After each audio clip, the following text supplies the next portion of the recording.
All right, good morning. This is the Legislative and Budget Committee. I'm Reese, and I'll ask Natalie to call the roll. Isbell, Here. Megan Ellis,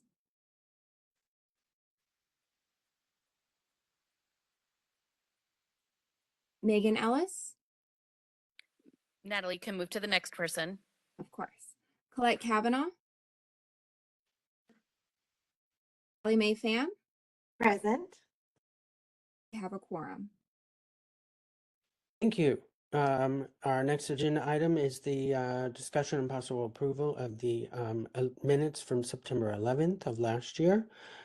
Do I have a discussion or motion to approve the minutes in a second?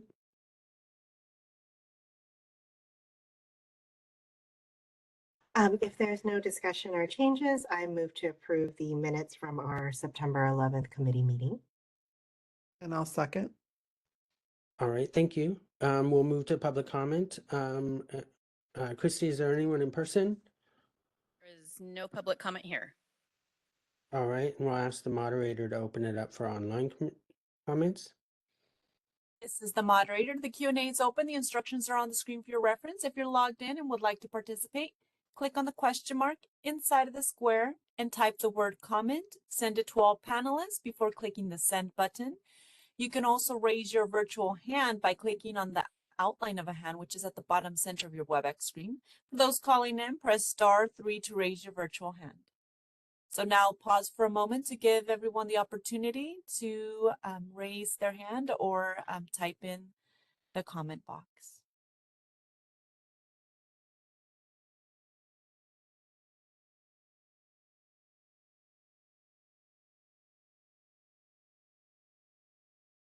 At this time, I see no request for public comment. Would you like me to close the Q&A? Yes, please. Thank you. We'll now move to the next agenda item, which is the discussion, update, and possible recommendation regarding proposed bills. Christy, if you could help us review the current status of bills. Sorry, we forgot to vote on the on the minutes. Oh, I'm sorry. You're right. All right. Following up on the motion to approve the minutes, we'll take a roll call now. Reese Isbell, Yes. Colette Kavanaugh, Yes. Kelly Mae Pham, Yes. motion passes. Okay. Getting my self ready for this. Okay, so the next one is the discussion. Christy, if you could give us a review of the current status of bills. Right. So we have just a few bills that were held over from last year. AB 1328 is the bill by Assemblymember Gibson, which is the Cosmetology Licensure Compact. There is going to be a public hearing on, not necessarily on this bill, but related to compacts in general. We expect that to happen sometime in February. It's going to be an informational hearing that is to kind of discuss all compacts in general. Again, compacts are new to California. We do not have any compacts within our regulatory boards or bureaus. So this is just some more information for the Senate to gain on this new process. And then we do, I have been told that this bill will likely have a hearing, hopefully in early spring for this bill. So we will keep the committee updated on that. And then SB 451 is the worker classification for licensed manicurists. There is, I haven't received any information on that yet. And same with SB 817, which has the barbering and cosmetology examination and license fees. So no movement yet on any of those. We anticipate that to happen as the process moves through the legislature, and we will keep the committee updated on that. But as for that, that wraps up what we have already over there. Okay, thank you. Committee members, any discussion or thoughts on that? All right, hearing none, I believe we can move to public comment. There's no public comment here in the room. All right, we'll move to public comment online. This is the moderator. The Q&A is open. The instructions are on the screen for your reference. If you would like to participate, click that question mark, type comments, send it to all panelists, or click the outline of a hand at the bottom center of your WebEx screen. For those calling in, press *3 to raise your virtual hand. I'll now pause for a moment to give people opportunity to request public comment should they desire.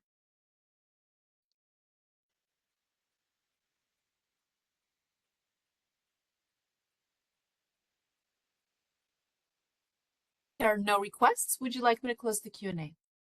Yes, please. Thank you. We'll move to the next agenda item, which is regarding the fee study in California Code of Regulations. Christy, if you could provide a summary of the fee study. I sure will. So within your packet is a memo that provides background information on what we've done to look at our licensing and examination fees. We did go through an internal audit in the year 2019, and that audit recognized that we were charging the same fee for exams, whether it was a re-exam or an initial exam. And now that there's been so many changes since then, we lost the practical exam, of course, so we no longer have our 2 facilities. We no longer have the staffing to manage those 2 facilities. So the Internal Audit Office really wanted us to do a fee study to really look at what we spend to administer the examination. So keep in mind that our fees should be set at the actual cost to the board. So the original fee of $75 was established back in the year 2006, so quite some time ago. So what we did was we went through all of our processes, and we timed out how long it takes to process each of our examination types. And we have several different pathways how somebody can come in and qualify for the examination. They can be straight from one of our California schools. They can be from a school outside of the state, or they could be from somewhere outside of the country. So each of those different pathways looks at things. We look at few more processes at each different one. So we took an average amount of how long it takes us to process an exam application, and then we looked at the salary that it takes for our staff. That staff is all at what we call this program technician 2 level to process those applications. So we looked at those processing timeframes. We also looked at the re-exam application. A lot of re-exams come in online, so it is a shorter amount of time because we're reducing the cashiering process if they're online, as well as we reduce the amount of keystrokes that it takes to process an application. A re-exam application, we don't have to enter the address or the additional information, the proof of training. All that information is input in the beginning when the initial application comes in.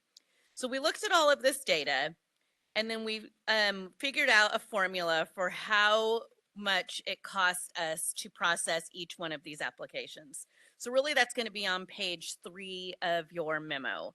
And so what we looked at is the cost of the examination. There's 2 different parts. There's the administration and there's the exam development.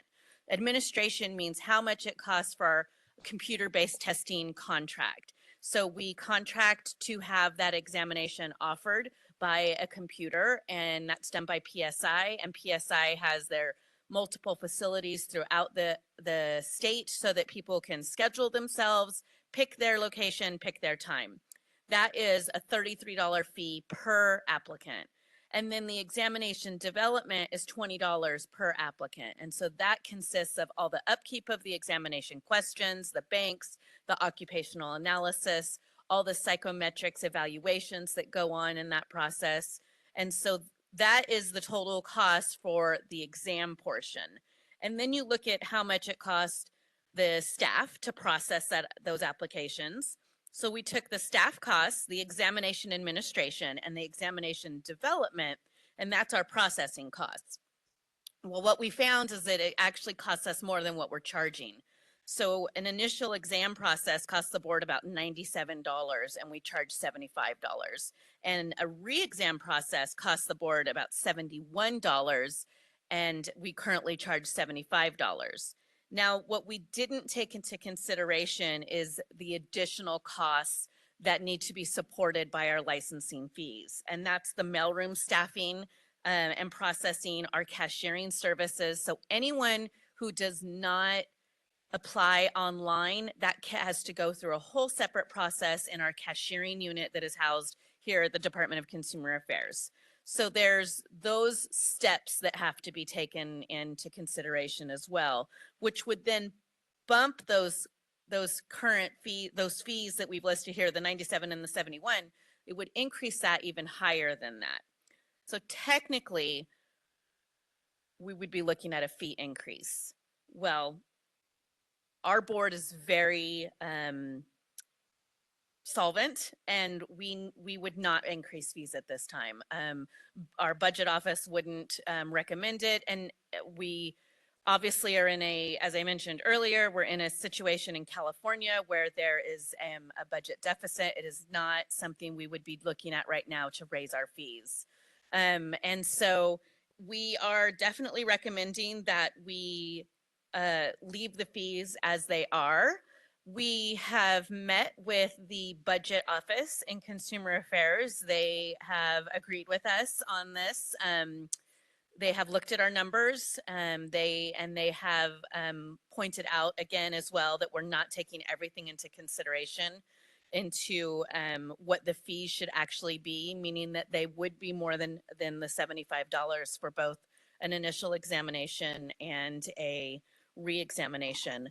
But again, at this time, our board has funds. We are in a stable, we have a stable budget. I believe we have 10.2 months in reserve right now. So it's not something that we would look at to raise the fees to be the actual cost to the board for these two types of processes.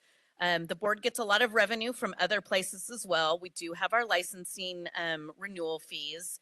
We have our licensing application fee as well. Sorry, so the $75 that we currently charge is the application and exam fee. So it covers our review and the cost of the exam, but we also have a licensing fee, and that covers the issuance of the license and anything additional to that. So basically, we believe our fees are adequate and are fine where they are, and the budget office agrees with us as well. So at this time, I'm open to any questions that you may have. Is this something that we'll be regularly looking at with updated numbers each year or every 5 years or something like that? Yes. We definitely should. We hadn't in a long time. As you can see, it was 2006 that our fees were last really looked at. So I definitely think it's something that we should keep an eye on, because as things move forward, we may have to look at how our fees are setting and going into what is going into our budget reserves, because we do revert a substantial amount of money back into our reserves each year. So it's definitely something we'll continue to look at and continue to see how things change over the next few years.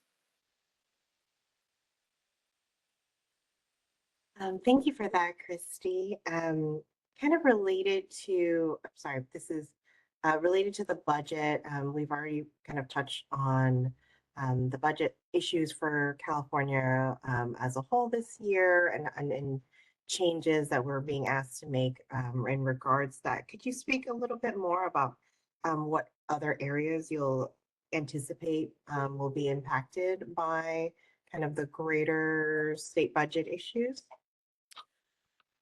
Right now, the only direction that we have is to basically, we have a freeze on spending. So for any purchasing, so any office supplies, any computers, things like that, there is a freeze on. There is an exemption process through the Department of Consumer Affairs. So there is an avenue for us to demonstrate that anything we might need to purchase is critical to continue to perform our functions. So that is in place.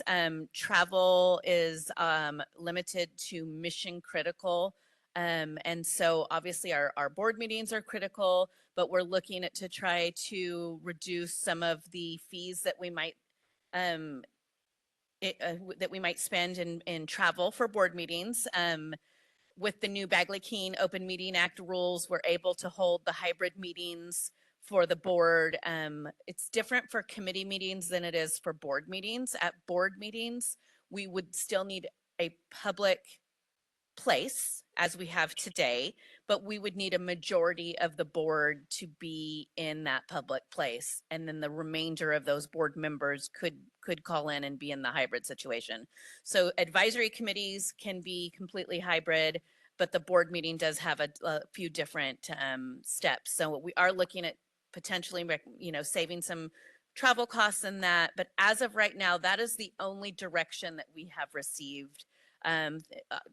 Direction comes out in what's called a budget letter that come out from the Department of Finance, and DCA funnels that through us. We've had several meetings already about our budget, the recent budget letter that's came out that limits our spending on travel and purchasing, and DCA put together an internal process for us to get exemption for those. So that is it for right now, that where we are seeing the impact.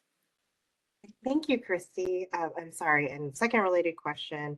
So my understanding from our presentation, or the presentation you gave about the fee study, is that even though our costs are higher to administer exams, given kind of the condition of our fund, otherwise it's not necessary for us to have any increases to those fees.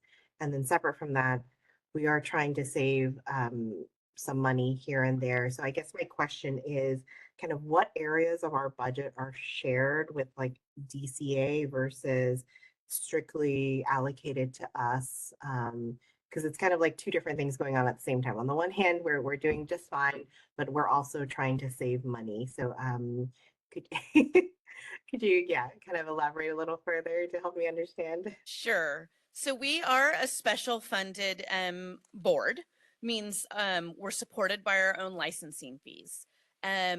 Most of DCA is special funded, but even though we're a special funded board, when there are budget restriction, historically, special funded programs operate exact same as if we were a general fund program. So when direction comes out to say a hiring freeze, that would impact all state agencies. It wouldn't differentiate between special funds or general funds. And same goes with any of the with the freeze on spending or with the freeze on travel. It comes out to all of us as state agencies and not necessarily per our fund.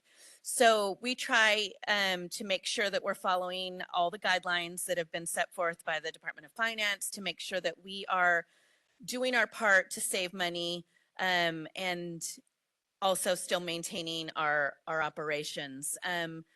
Again, our fees are, by our review, we are not charging enough, but we also have such a high population of licensees, which adds to our fund with our renewal licenses as well. So that hopefully that helps a lot. I mean, explain the difference between, yes, we're special funded, but we still follow the exact same guidance that comes down for all state agencies. It's not usually differentiated.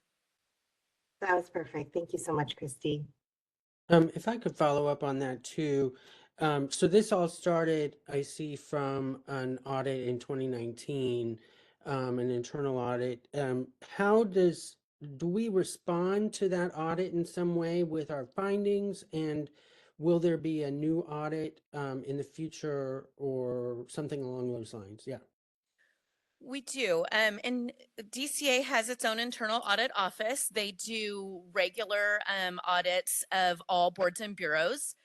We had ours in 2019, and we did provide a response to the findings. We actually only have 2 findings that are not completed in that 2019 audit, and this is one of them. And the other one is our pre-apprentice training, which we're currently working on as well. And then we'll be completed with all the audit findings. The audit office will come back in and basically double check what they had noted in the beginning in 2019 to ensure that we have addressed all of the findings that were found in 2019. We meet with internal audits on a regular basis to give them updates on our progress and all the findings that they found.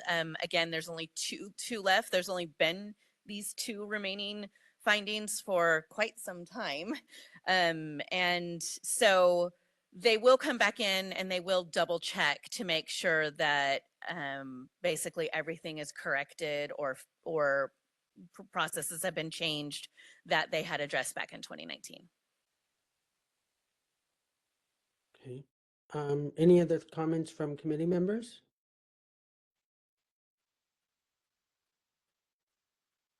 Okay, hearing none, I believe we can move to public comment.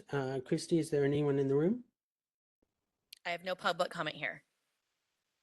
And we can move online.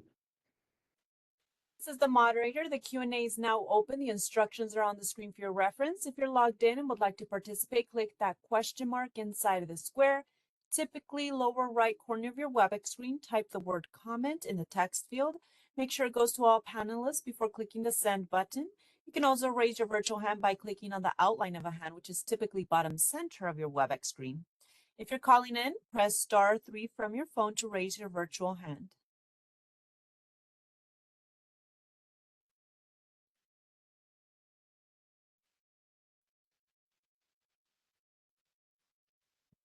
At this time, I see no request for public comment. Would you like me to close the Q&A?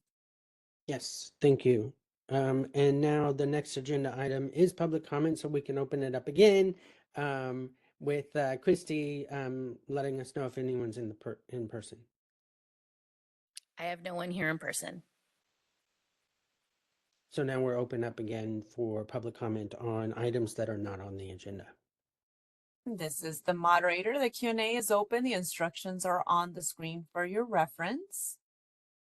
And again, click that question mark, type comment, or click on the outline of a hand.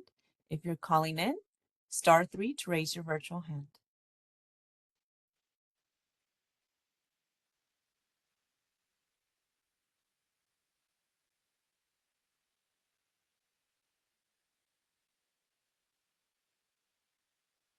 There are no requests online. Would you like me to close the Q&A? Yes, thank you. The next agenda item is suggestions for future agenda items. Committee members, do we have any?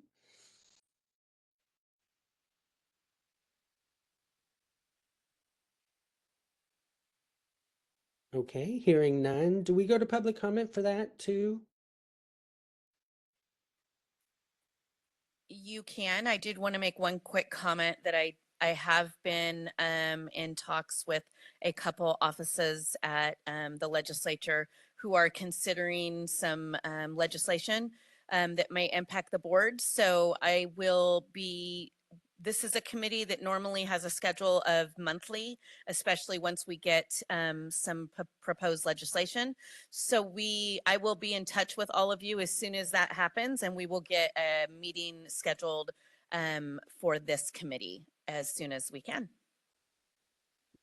Okay, thank you. Any other comments? And public comment on potential future agenda items?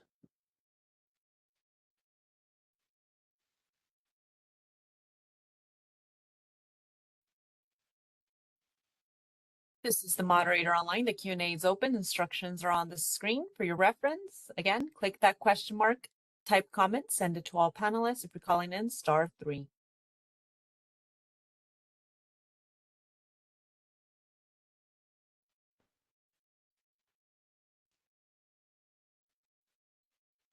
No requests at this time. Would you like me to close the Q&A? Yes, thank you. Our next agenda item is adjournment. So if we can adjourn and move on. Thank you very much for your time.